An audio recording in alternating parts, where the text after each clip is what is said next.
Ya, hoy vamos a comenzar ya más directamente con la Asamblea de Westminster.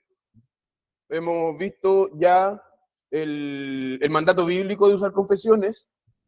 Vimos también de qué forma las confesiones son utilizadas. Y hoy día vamos a comenzar ya a enfocarnos en los estándares de Westminster. Yo tengo este librito, ya está bien roñoso, las páginas se están cayendo.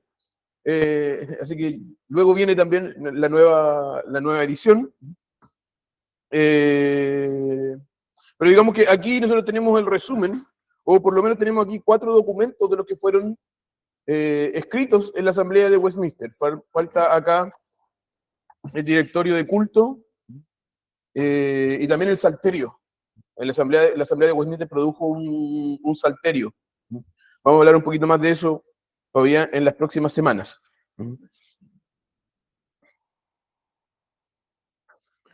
Pero ¿qué fue la Asamblea de Westminster? Hoy día vamos a hablar, yo creo que hoy día y la próxima semana, acerca de qué es lo que fue en sí mismo la Asamblea de Westminster, y a partir de ahí vamos a retroceder un poquito para que podamos entender el contexto en el cual se desarrolló esa asamblea.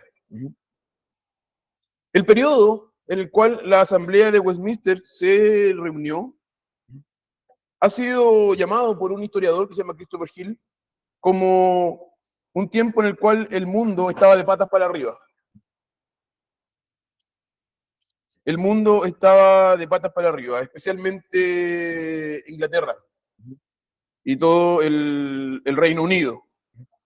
En ese tiempo, ya cuando llegamos a la al tiempo de la Asamblea de Westminster, en 1640 y poco, ya se había desarrollado la reforma en Inglaterra. Digamos que en Inglaterra hubo intentos bien tempranos de reforma. Todos más o menos creo que hemos escuchado acerca de John Wycliffe, uno de los traductores de la Biblia, siglo XIII más o menos. Entonces de ahí ya había un espíritu reformador. Luego en la historia aparece Enrique VIII, del cual todos hemos escuchado, por lo menos en el colegio, quizás hemos visto películas, series, y con él también comienza una reforma en Inglaterra. Vamos a hablar de eso posteriormente cuando vamos más al aspecto contexto político y social de Inglaterra. Y vamos a ver que la reforma inglesa no fue tanto un deseo de salir de la iglesia romana, sino que más bien responde a cuestiones políticas, acuerdos y lazos, intrigas políticas, que digamos en ese tiempo, mucho más que hoy día, la vida religiosa de la iglesia con la vida política estaban unidas. Recuerden que en la iglesia romana la afirmación aún es que el Papa es soberano sobre toda la tierra. No solamente en cuestiones religiosas, sino que también en cuestiones políticas. Bien, pero en este tiempo ya había un espíritu protestante en Inglaterra.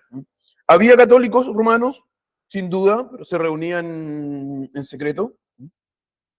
Había aquí una iglesia anglicana, o la iglesia de Inglaterra, la iglesia oficial de Inglaterra, pero también había presbiterianos, había congregacionalistas, y todos estos protestantes, no todos los protestantes, pero gran parte de los protestantes, en este tiempo específico en Inglaterra, querían abandonar, en primer lugar, las prácticas romanistas dentro de la iglesia, porque ustedes saben que la iglesia anglicana, digamos que no está tan lejos de la iglesia romana, en muchas cosas abandona el gobierno del Papa, pero en muchas cosas continúa igual, especialmente en cuestiones de adoración.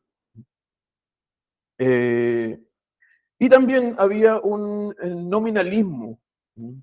Eso quiere decir, la gente, no sé si les va a sonar muy extraño, pero la gente se decía protestante, se decía cristiana, pero vivía de cualquier forma. Más o menos lo que vivimos también el día de hoy. Entonces, dentro de ese contexto, comienza a existir un grupo de teólogos, pastores y personas de la iglesia creyentes que buscaban tener una iglesia más pura, una vida más pura, una adoración más pura, y ellos comenzaron a ser llamados despectivamente por sus enemigos como los puritanos. Los puritanos no era un nombre que ellos se pusieron así, nosotros vamos a ser los puritanos porque queremos las cosas puras, sino que los otros se reían de ellos y les decían, estos son los que quieren las cuestiones más puras, que se creen santos, que se creen de aquí y allá. Estos son los puritanos. Claro, después con el tiempo fueron conocidos así. Ellos luego también comenzaron a usar el nombre, como por ejemplo calvinistas. Los calvinistas, Calvino nunca se imaginó que iba a haber calvinistas, pero los enemigos comenzaron a llamar a los calvinistas calvinistas. Y bueno, después el nombre simplemente se comenzó a usar de forma normal. Pero además de los puritanos, también había cuáqueros, bautistas y muchos tipos de sectas dentro de este periodo. Hay un orden, aquí los puritanos comienzan a pelear con el rey. El Parlamento de Inglaterra tiene mayoría puritana y comienza a haber una discusión en la cual hubo guerra entre el Parlamento y el rey. Finalmente el rey pues, se ejecuta pena de muerte con el rey. Por 12 años Inglaterra es gobernada solamente por el Parlamento. Y en ese tiempo se llama la Asamblea de Westminster. Porque el Parlamento tiene esta idea de que Inglaterra necesitaba una nueva religión. No nueva como inventada recién, sino que alejarse de la práctica de la iglesia inglesa como existía en ese tiempo, y necesitan una iglesia reformada para que sea la iglesia de su nación. Entonces el Parlamento llama a un grupo de pastores, teólogos, y también algunos laicos, algunos miembros del Parlamento, para que se reúnan en esta asamblea en la abadía de Westminster. Por eso se llama la Asamblea de Westminster. Westminster es donde está, o sea, hay siempre en las fotos de Inglaterra, aparece ahí la Asamblea de Westminster, cuando está esa rueda gigante. Claro, esta es la abadía. Esa rueda gigante que es como la rueda rusa, no sé cómo se llama, que hay el Támesis, ahí está la foto detrás de la rueda, ahí está la abadía de Westminster. Entonces se comenzaron a reunir ahí en uno de los grandes salones, pero cuando llegó el invierno y la mayoría ahí de los pastores era más viejitos, comenzaron a tener mucho frío. Y fueron trasladados a una sala mucho más pequeñita dentro de la abadía, claro, el Salón Jerusalén se llamaba. Y ahí ellos se reunían, había una estufa, ahí por eso eligieron ese lugar para reunirse. Entonces, la asamblea se reúne por primera vez el 1 de julio de 1943. 1643. Gracias, Uli. 1 de julio de 1643.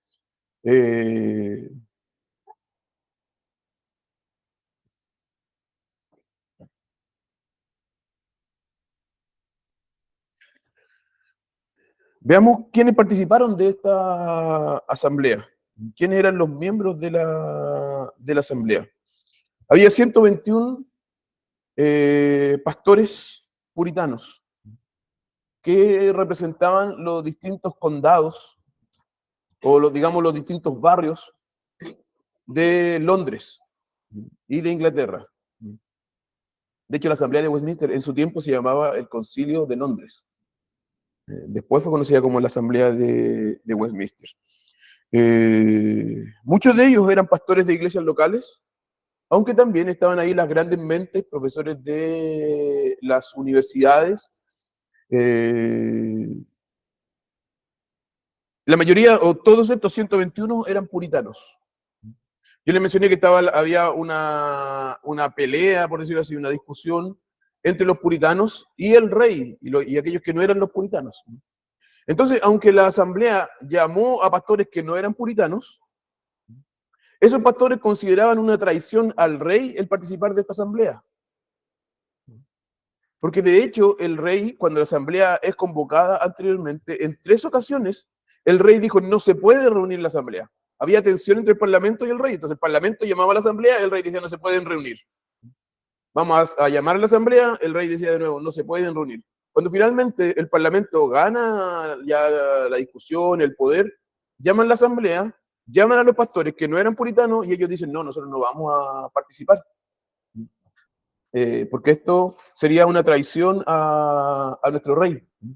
De hecho, hubo un pastor que era fiel al rey y que comenzó a participar de la asamblea, pero luego fue expulsado porque lo consideraron que era un espía del rey dentro de la asamblea.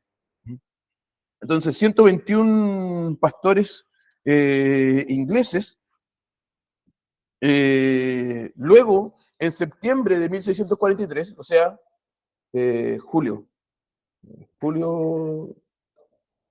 no, eso en junio,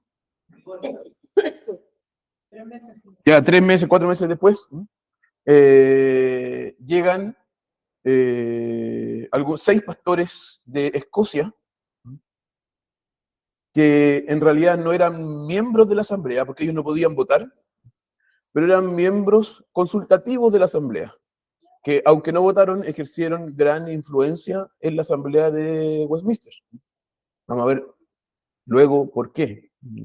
Eso se debe a un pacto que hace Escocia con el parlamento inglés. Tenían un enemigo común que era el rey. Entonces estos 2 grupos se hacen una alianza y parte de ese acuerdo era que tenía que haber representantes de la Iglesia de Escocia en la asamblea de Westminster. La principal tarea de la asamblea de Westminster era revisar la confesión de fe de la Iglesia anglicana, lo que conocemos como los 39 artículos de la fe. Entonces, cuando ellos comienzan a trabajar, ya comienzan con un texto en la mano, los 39 artículos. Y la idea era reformar esa confesión de fe. Luego, en septiembre, cuando llegan los pastores de Escocia, y antes se había firmado el pacto de la Liga Solemne, hubo otro intento. Ya no vamos a tratar de reformar esa confesión, sino que vamos a hacer confesión, catecismos y formas de gobierno y de adoración nuevas. Entonces se dejó ya todo lo que se había realizado en esa revisión de la confesión antigua y se comienza a hacer una nueva. Entonces, 121 pastores ingleses, 6 pastores escoceses, 30 laicos, 10 miembros de la Casa de los Lores, o la Cámara de los Lores. No sé cómo se traduce los lores, de hecho, me acuerdo cuando estaba Pinochet en un juicio en Inglaterra, se hablaba de la Cámara de los Lores, esos caballeros que tenían las pelucas blancas. Es una institución muy antigua, ya viene desde este tiempo. Y 20 miembros de la Casa de los Comunes, que son como los diputados en Inglaterra. Eligieron a un hombre que se llamaba William Twice para ser el moderador de la asamblea, y Cornelius Burgess fue el secretario. William Twice era un muy buen teólogo, pero parece que no era un muy buen predicador.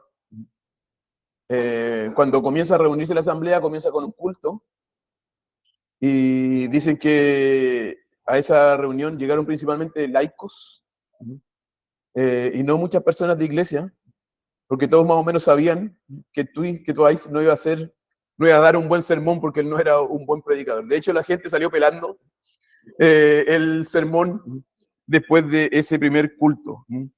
Cuando fue convocada la reunión, no llegaron todos los miembros de la asamblea, entonces pasaron algunos días para que la asamblea pudiera comenzar a reunirse.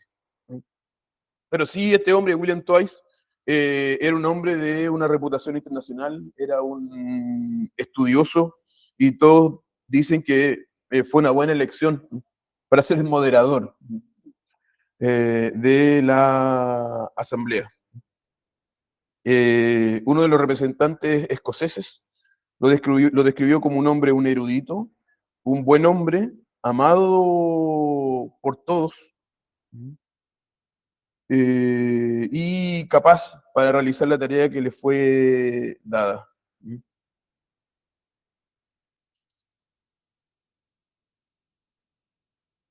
Ahora, dentro de la asamblea, también como yo les decía, en Inglaterra no había solo presbiterianos, había distintos grupos de personas con distintas creencias. Eh, y entonces se habla acerca de las facciones dentro de la asamblea de Westminster. En general, todos eran calvinistas en cuanto a su soteriología, a la doctrina de la salvación. Pero había cuestiones, especialmente en la forma de gobierno de la iglesia, donde había muchas diferencias. Entonces, había episcopales. Episcopales quiere decir que creen en una forma de gobierno en la cual hay obispos que gobiernan, y después de los obispos, abajo en la jerarquía están los pastores. Eh, entonces, había 28 de ellos en la asamblea, o fueron llamados 28. De estos eran los que no muchos participaron, porque el gobierno episcopal también decía que el rey era cabeza de la iglesia. Entonces, cuando los reformados dicen, no, el rey no es cabeza de la iglesia, entonces ven ellos eso como una traición al rey. Eh, Estaban los presbiterianos ingleses, eh, que probablemente son los menos conocidos dentro de la asamblea, eh, porque ellos eran no conformistas, ellos no aceptaban la iglesia de Inglaterra en los moldes que ellos estaban. Si eran presbiterianos, no creían que el rey fuera cabeza de la iglesia y eso los colocaba inmediatamente fuera de la iglesia nacional. Recuerden que en ese tiempo la iglesia era oficial, la religión oficial de la nación. Era el rey o el gobierno quien pagaba los sueldos de los pastores. Las iglesias eran propiedad del Estado, las casas pastorales eran propiedad del Estado. Eh, pero de igual forma, habían presbiterianos en Inglaterra, y también muy influyentes. De hecho, se dice que gran parte del texto de la confesión de fe fue escrita por estos presbiterianos ingleses. Dentro de ellos había dos tipos de presbiterianos, algunos que afirmaban que el presbiterianismo era la mejor forma de gobierno y otros que afirmaban que el presbiterianismo era la forma de gobierno. Eh, entonces estaban los juro divine, que dicen que es la forma de gobierno dada por Dios, y la jure humano, si es que el presbiterianismo es la mejor, pero que Dios no prescribe ninguna. Eh, Había también un grupo que se llamaba Erastiano, o de teología erastiana. El erastianismo va a decir que el gobierno civil está por sobre el gobierno de la iglesia. Entonces los episcopales de alguna forma son erastianos. El gobierno civil tiene poder y tiene autoridad para tratar las cuestiones de la religión. Nosotros presbiterianos creemos que de cierta forma el gobierno civil tiene que decir en cosas relacionadas con la vida de la iglesia, en aquello que está alrededor de lo que es teológico. Pero no en las cuestiones teológicas, en el contenido de lo que nosotros creemos, tampoco en la ordenación de los oficiales, pero para los erastianos sí, el erastianismo cree aún que el gobierno civil tiene autoridad sobre la iglesia. Y de hecho muchos van a decir que la asamblea de Westminster es una asamblea erastiana. ¿Por qué? ¿Quién convocó la Asamblea de Westminster? El Parlamento. La Asamblea de Westminster no es una asamblea eclesiástica. Quien convocó la Asamblea no fue la Iglesia, fue el Parlamento. El Parlamento la convocó como una asamblea, como un órgano de consulta, porque el Parlamento quería ellos reformar la Iglesia, no que la Iglesia se reformara. De hecho, en Escocia no es recibida de esa forma los documentos de la Asamblea de Westminster. Ellos no tienen valor por sí mismos. Los documentos de Westminster tienen valor en la Iglesia cuando la Iglesia los recibe y los adopta y los practica. Pero en el pensamiento del Parlamento, ellos tenían valor cuando el Parlamento dijera, esta es la religión o esta va a ser la confesión de fe de nuestra Iglesia. Entonces dentro de la Iglesia o dentro de la Asamblea había gran discusión acerca de esto. Este fue uno de los puntos álgidos en la Asamblea. Bueno, porque los erastianos tenían de alguna forma también el apoyo del Parlamento. Un cuarto grupo es el de los independientes o congregacionalistas. Varios puritanos bien conocidos, Thomas Goodwin, Jeremiah Burroughs, son autores que nosotros leemos, hay libros de ellos en español, eran congregacionalistas, se oponían al sistema presbiteriano. Decían que la iglesia debe ser gobernada desde abajo, desde las asambleas de las iglesias locales. El otro extremo del episcopalismo, ¿sí? De la prelacía. Allá un gobierno desde arriba, acá el congregacionalismo, un gobierno desde abajo. También hay una gran discusión acerca de este tema. El dibujo común que nosotros reconocemos de la Asamblea de Westminster es precisamente la discusión que se da acerca del congregacionalismo. El hombre que aparece así con el dedito para arriba en esa foto es un congregacionalista que está argumentando su causa. Y finalmente, entonces, llegaron los escoceses, ya a fin de 1643, después de que se firmó el pacto y la liga solemne. Como les decía, ellos no votaban, pero sí podían hablar, y de hecho hablaban harto. Y aunque fueron solamente 6, finalmente el sabor presbiteriano de la forma de la confesión de fe y los catecismos lo dieron ellos. Entre estos hombres estaba Alexander Henderson, uno de los principales pactantes, autor del Pacto Nacional. También trabajó en la redacción del pacto y la liga solemne. George Gillespie, un joven escocés, considerado por todos el mejor teólogo de la iglesia en Escocia, con solo 30 años. Él participó y se decía que él se sabía los textos y podía citar a los autores antiguos de memoria. Cierta vez, hablando precisamente acerca del gobierno de la iglesia, él va a citar a un autor y se miraba la mano. Y todos dicen que pensaban que él se había anotado la cita en la mano, que estaba copiando. La chuleta. Un torpedo, decimos nosotros. Y entonces él va y cita a uno de los autores de esta otra posición, no me acuerdo cuál era, y finalmente lo que él se había escrito en la mano, y todos después lo ven, es: Señor, ayúdame a recordar. Entonces él, de hecho se dice que la pregunta 3 del Catecismo Menor, cuando describe quién es Dios, o qué es Dios, dice que hubo una gran discusión acerca de cómo responder esa pregunta. Entonces no se podían poner de acuerdo en cómo describir a Dios. Y entonces, en medio de la discusión, William Twice dice, hermanos, vamos a parar la discusión, vamos a orar. Por favor, George Gillespie, ora.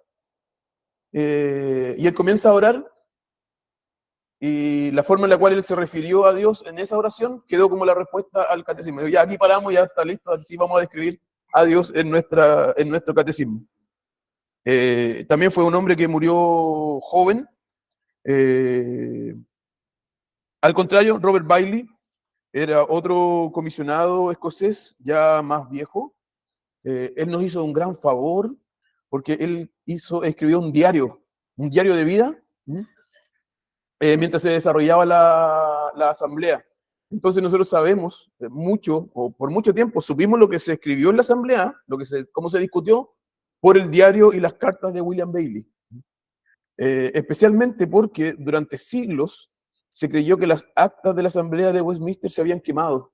Cuando fue el gran incendio de Londres, se quemó la biblioteca y entonces se pensó que las actas habían desaparecido. Durante algún tiempo hubo una porción de las actas que fue rescatada y se pensó que eso era lo único que quedaba de las actas. Hace, no sé, unos 20 años, un estudiante de doctorado que se llama Van Dixon, no recuerdo su nombre, él descubrió las actas completas. Un ratón de biblioteca estaba metido en la biblioteca y encontró las actas completas y ahora están las actas. Pocas personas en el mundo las tienen porque el valor del libro publicado son 6 libritos, pero cuesta $1.400. Se pueden hacer una vaquita, sí.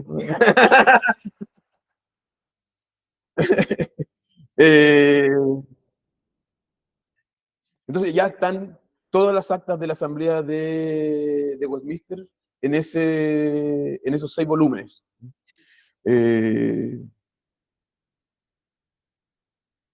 Ya, pero ese fue Bailey, entonces, el que escribió el diario de vida. Samuel Rutherford fue otro de los representantes escoceses, también un gran teólogo, escribió mucho, especialmente en el área de la relación del gobierno civil y la iglesia. Entonces ahí también él fue de mucha ayuda en la discusión con los erastianos, por ejemplo. Él fue un gran hombre.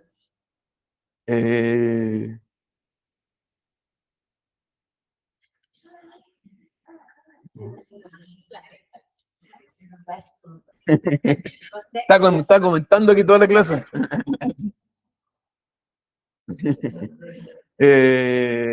Y había también algunos presbíteros, Archibald Johnson, John Maitland.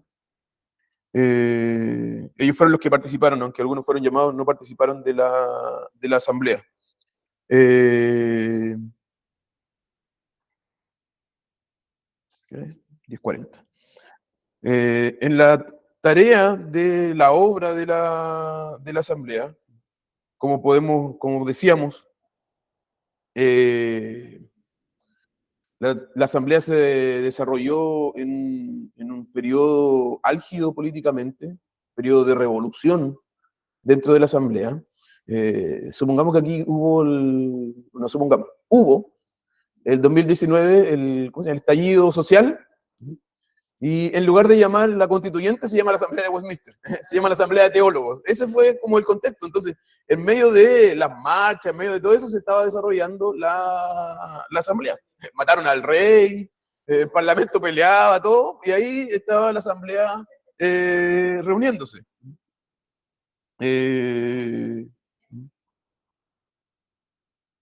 Ahora, gran parte de la asamblea no fue solo discusión, también todos los días había culto, un culto no breve. Recuerden, los puritanos no predicaban brevemente. Había también periodos de oración, de ayuno. De hecho, muchos de los sermones que se predicaron en la Asamblea de Westminster, especialmente aquellos que se predicaban en el Parlamento, todavía sobreviven, están publicados, se pueden leer los que saben inglés y tienen paciencia para leer largos sermones. A veces los servicios especiales duraban 9 horas, sermones de más de 2 horas y periodos de oración también de más de 2 horas. Obviamente eso, no todos los días, porque si no se quedaban sin día para la discusión, pero en los especiales era así. Como les decía, los primeros 3 meses la Asamblea trabajó revisando los 39 artículos de la fe de Inglaterra, pero después comenzaron un nuevo trabajo en escribir la confesión de fe, el catecismo mayor, el catecismo menor, el directorio de culto, la forma de gobierno y el salterio, aunque el salterio no lo trabajó la asamblea como asamblea, ellos sí aprobaron un salterio que tradujo uno de los miembros de la asamblea, que aunque no era teólogo, era un laico, el señor Rus. Siempre aparece así como Mr. Rus, no sé cuál sería su nombre, pero él lo escribió. Y ese salterio tiene un gran valor histórico porque cuando se nos dice qué es lo que creía la asamblea en cuanto al cántico, el capítulo que habla acerca de los elementos del culto va a mencionar el cántico de los salmos, pero todavía hay porfiados que dicen salmos, son cualquier canción, son salmos. Cuando la asamblea publicó, o más bien envió el salterio al Parlamento, el Parlamento envió un documento de vuelta preguntando si era posible aceptar también otras traducciones de los salmos. Y ahí también se refería a los 150 salmos. La asamblea responde y dice, nuestro propósito, y les voy a dar de lo que vamos a hablar después, el pacto y liga solemne, el propósito de la asamblea a partir de 1644 es unificar la religión en los 3 reinos. Es decir, que en Escocia, en Irlanda e Inglaterra hubiera una sola religión.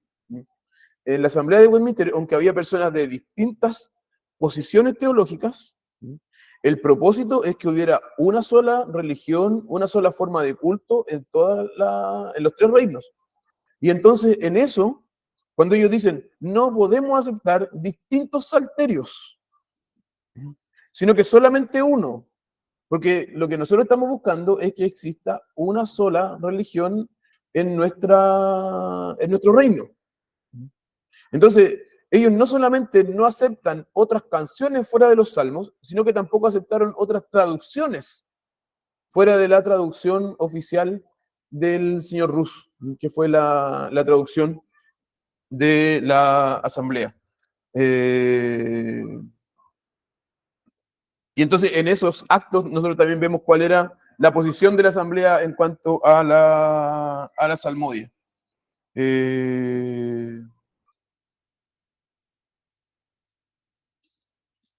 Los 4 puntos de unidad que yo les mencionaba, o de uniformidad en realidad, es lo que buscaba el pacto y la liga solemne, son una sola forma de gobierno, y que obviamente fue uno de los temas más difíciles, porque yo les mencioné, los grupos que habían estaban divididos básicamente en cómo miraban la forma de gobierno. Entonces, este fue uno de los puntos más difíciles de tratar dentro de la asamblea. De hecho, ese se llamó el gran debate de la asamblea de Westminster. La confesión de fe es el otro documento de unidad. El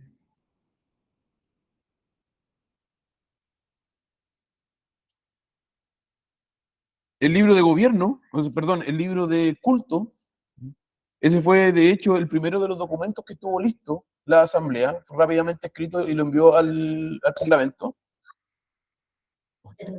Y los catecismos, catecismo mayor y menor.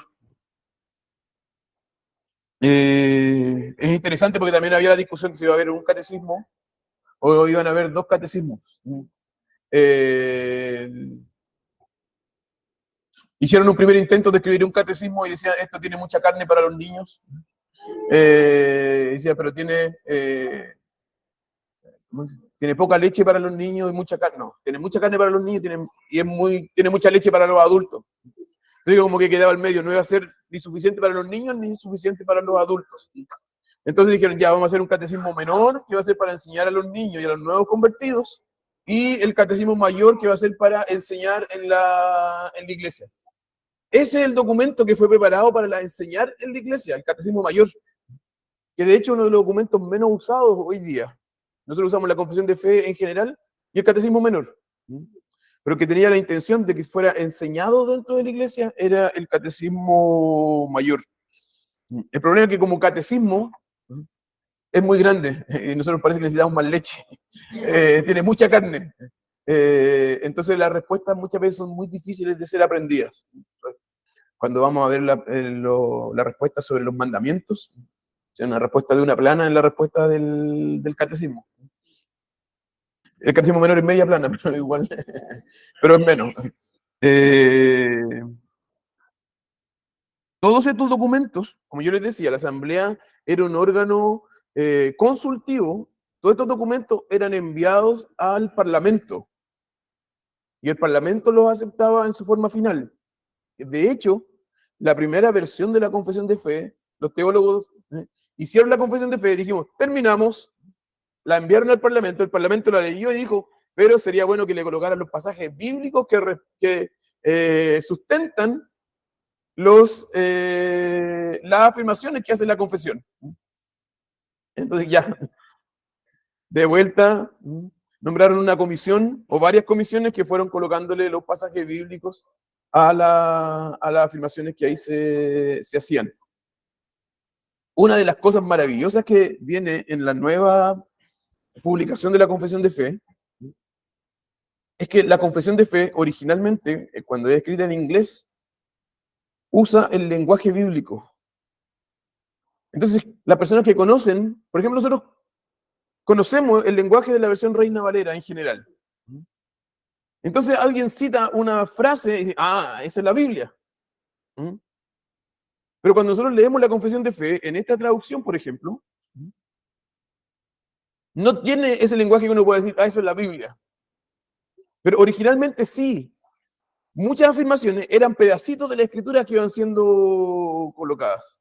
Entonces, la nueva traducción que él envía, que algunos de nosotros compramos, hacen el esfuerzo de que sea así. De donde ellos se dan cuenta, ah, esto es una cita de la escritura, van a usar la versión Reina Valera para colocarla ahí para que tenga ese mismo sabor. Con los catecismos, en 1648 se cierra las reuniones de la asamblea con este propósito de escribir estos documentos. Sin embargo, estuvieron por algunos años más, hasta 1653, examinando candidatos al ministerio. Ellos se reunían, ahora no todos los días, no tan seguido, pero se reunían todavía en la misma asamblea para examinar a lo que serían los pastores de la iglesia. Finalmente, la asamblea se reunió en 1163 ocasiones. 1163 ocasiones. Cambió el gobierno en Inglaterra, eligieron un nuevo rey. La asamblea o los documentos de la asamblea nunca llegaron a ser los documentos oficiales de la iglesia en Inglaterra. Entonces, si lo miramos de esa forma, este fue un experimento, un fracaso. Sin embargo, la iglesia de Escocia asumió, sí, estos documentos y la iglesia dejó de tener su confesión antigua y aceptó los documentos de Westminster, y de ahí en adelante estos son los documentos que caracterizan la iglesia presbiteriana. Y entonces con la iglesia presbiteriana en Escocia, luego también la iglesia presbiteriana en Irlanda, luego viaja a Estados Unidos y a partir de ahí la iglesia presbiteriana se expande por todo el mundo, y de ahí nosotros tenemos los documentos de Westminster como siendo nuestra confesión. Pero fue como de rebote, porque no era el objetivo primero, que era de reformar la iglesia de Inglaterra. Dios, su mano extraña, usa cosas no como nosotros las planificamos, pero Él tiene su forma de actuar y nosotros tenemos que deleitarnos también en esa forma. No sé si hay preguntas. ¿Sí? también eso, como el plan de bien, como estos hombres que se traducían actores y los autores que estaban ahí tenían la palabra en la boca, la palabra de Dios en su boca, no sé, que ellos hayan redactado sin siquiera, por ejemplo, ellos citaban las escrituras y escribían la confesión, o sea, esto tomó muchos años, 5 años, hasta 5 años, pero tenían la palabra en su boca, cosa de que hoy en día, para nosotros, es como que nosotros lo vemos casi imposible poder citar la escritura, pero ellos la tenían así.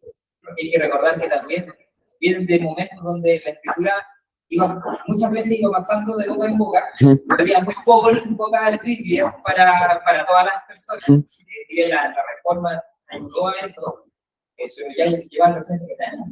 Entonces, sí, un rey anterior, el rey Jacobo, que mandó a James, por eso estaba la Biblia King James. Antes de eso existía otra Biblia en inglés que era la versión de Ginebra, que también era muy usada en ese tiempo. Pero sí, estos hombres, se dice que no hubo nunca ninguna asamblea eclesiástica, en el amplio término, como esta, con hombres más capaces que estos. Alguna vez yo estuve en una reunión donde dijeron, pero podemos escribir nosotros nuestra propia confesión. ¿Dónde va a estar? ¿Quién de nosotros va a ser el Rutherford, el Gillespie, el Twice? Pero tenemos el mismo Espíritu Santo. La respuesta de esa falsa piedad. Y las discusiones que se dieron en la asamblea eran de alto nivel teológico. Porque claro, los documentos que nosotros tenemos son el resultado de un debate mucho más amplio. Pero ahí había hombres de verdad de las mejores mentes que ha producido el cristianismo. Incluso los sectores que perdían dentro de la asamblea reconocían que nunca había habido una asamblea como esta. Y eso también por eso estos documentos son respetados, no solamente por presbiterianos, por muchas ramas, que van a decir, aunque no estamos de acuerdo en todo, las partes en las cuales estamos de acuerdo hicieron un excelente trabajo, eso va a ser reconocido por todos. Eso, la observación. También tenían su argumentación y ojalá uno pudiera estar ahí de espectador viendo el partido. ¿Algo más? ¿No? Ya, vamos a orar. Señor, te agradecemos por este tiempo en el cual hemos podido ver un poquito, Señor, de la historia de la iglesia. La historia de la iglesia, Señor, es muchas veces la historia de tu providencia, la historia de lo que tú has hecho en la iglesia, y te agradecemos, Señor. Te agradecemos, Señor, porque tú nos permites recordar que no son los esfuerzos humanos los que traen, Señor, reforma y purificación a tu iglesia, sino que eres tú. Cuando los hombres, Señor, muchas veces hacen planes, tú, Señor, obras tu voluntad usando esos planes o incluso contrario a esos planes. Y este, Señor, es un ejemplo de eso. Pero también, Señor, lo que a nuestros ojos parece un fracaso, es usado por ti, Señor, para fortalecer, para purificar a tu iglesia. Y te agradecemos, Señor, por eso. Y te pedimos, Señor, que tú continúes ayudándonos en nuestro estudio, que tú continúes dirigiendo, Señor, nuestras mentes, para que en medio de la historia nosotros podamos ver tu actuar, tu cuidado, Señor, por tu iglesia. Y tengamos mucho que aprender, Señor, de la historia. Bendícenos, Señor, y prepáranos, Señor, ahora para el culto, Señor, en un ratito más. Que podamos adorarte, Señor, con alegría en nuestros corazones, Señor. Nuevamente, Señor, recordando quién eres y lo que tú haces por nosotros. Bendícenos, Señor. Te lo pedimos en el nombre del Señor Jesucristo. Amén.